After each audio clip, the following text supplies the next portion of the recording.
Have you ever held something so empty, so seemingly useless, that people laughed at you for believing it could ever become anything?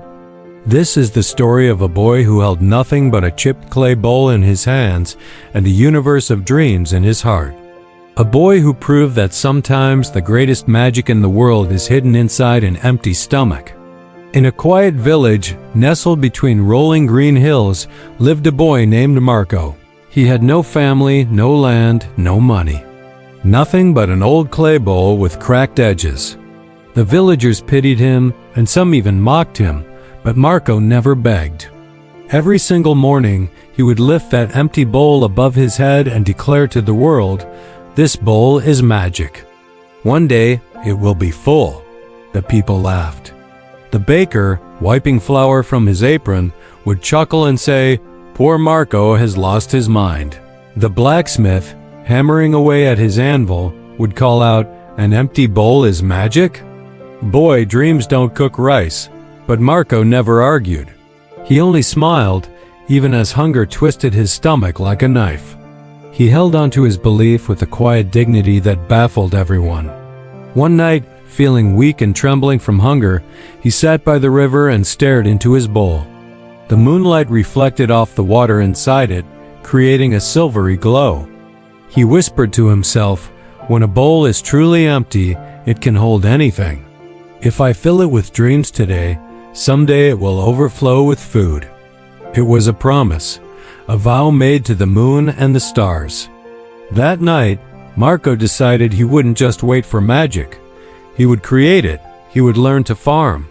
The very next morning, he stood before Mr. Howard, a stern old farmer with land that stretched as far as the eye could see.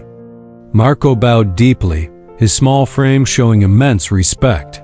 "I have no money, sir," he said, his voice clear and steady, "but I have strong hands and a willing heart. Teach me how seeds grow." The farmer let out a hearty laugh. "Why should I waste my time on a beggar boy with an empty bowl?" he asked, his eyes crinkling at the corners. But Marco didn't look away. His gaze was steady. He was hungry, yes, but he was also brave. And something in that quiet courage softened the farmer's hardened heart. "Fine," the old man sighed. "Work in my fields, learn what you can. Maybe one day your bowl will not be empty." And so, from that day forward, Marco worked. He toiled under the burning sun, his skin turning brown and weathered. He worked under the pouring rain, the mud clinging to his feet. His hands blistered and bled, and his back ached with a pain he had never known. But he never complained. Instead, he asked questions, endlessly. Why does the soil need to rest? What happens if you bury the seeds too deep? How do you know when the rain is coming? He was a sponge, soaking up every piece of knowledge the farmer offered. Mr. Howard was astonished. This boy wasn't just strong. He was incredibly smart, deeply curious, hungry not just for food, but for knowledge itself. Seasons passed. Spring turned to summer, summer to fall. Marco grew taller, tougher, and wiser. He saved every single coin the farmer paid him, tucking them away carefully until one day he held enough to buy a handful of seeds. Just a small, precious handful. The villagers, of course, laughed again. "Marco thinks that little bag of seeds will become a fortune," one shouted. "What a foolish dreamer," another added. But Marco ignored them. He found a small, forgotten patch of land at the edge of the river. The ground was dry, hard, and seemingly lifeless. Everyone else saw it as useless. Marco saw potential, and there he planted his seeds. He watered them every day, carrying water from the river in his old clay bowl. He protected them from birds and weeds. He even talked to them, whispering his hopes and dreams to the tiny sprouts. And then one morning, a miracle. Tiny green leaves pushed through the hard soil. Marco dropped to his knees, tears of joy streaming down his face. His bowl, for the first time, finally had something in it grain he had grown with his own two hands. But Marco didn't stop there. This was just the beginning. Year after year, he expanded his land. He traded the grain he grew for better tools, for more seeds, and eventually, for more land. His small patch grew into a field. His field became a farm. And eventually, his farm became a vast sea of golden wheat, dancing in the wind like waves of hope. Then, one year, disaster struck. A terrible famine swept through the region. The crops in other fields withered and died.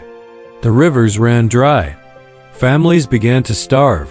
The same villagers who once mocked Marco now came to him, their voices trembling, their eyes hollow with desperation. "Marco," they pleaded, "our children are starving. Please, help us." Marco looked at their tired, worried faces and remembered their laughter. He looked at them gently. "Do you remember laughing at my bowl?" he asked, his voice soft. Ashamed, they lowered their heads, unable to meet his gaze. Marco smiled, a kind, forgiving smile.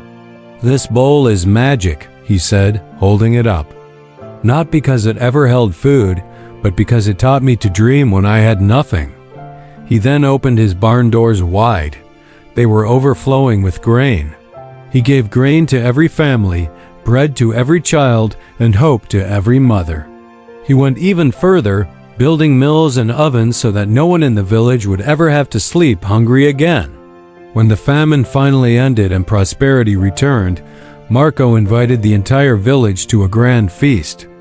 The tables were laden with bread, fruit, roasted corn, and warm soup, more than enough for everyone.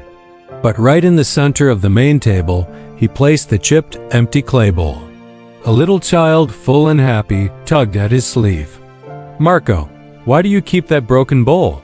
she asked, her eyes wide with curiosity. Marco smiled down at her. "Because everything started with this," he explained. "It was never truly empty. It held my dreams. And dreams, my child, are the seeds of all harvests." He touched the bowl gently, a reminder of his humble beginnings. Empty hands, empty pockets, an empty stomach. These are not signs of an empty future. They are signs that your dreams have room to grow. Marco's bowl began with nothing, but because he filled it with faith, with tireless effort, and with a clear vision, it ended up feeding an entire village. Your life may feel empty today. You might feel like you're holding nothing but a broken bowl. But remember Marco's story. Emptiness is not a curse.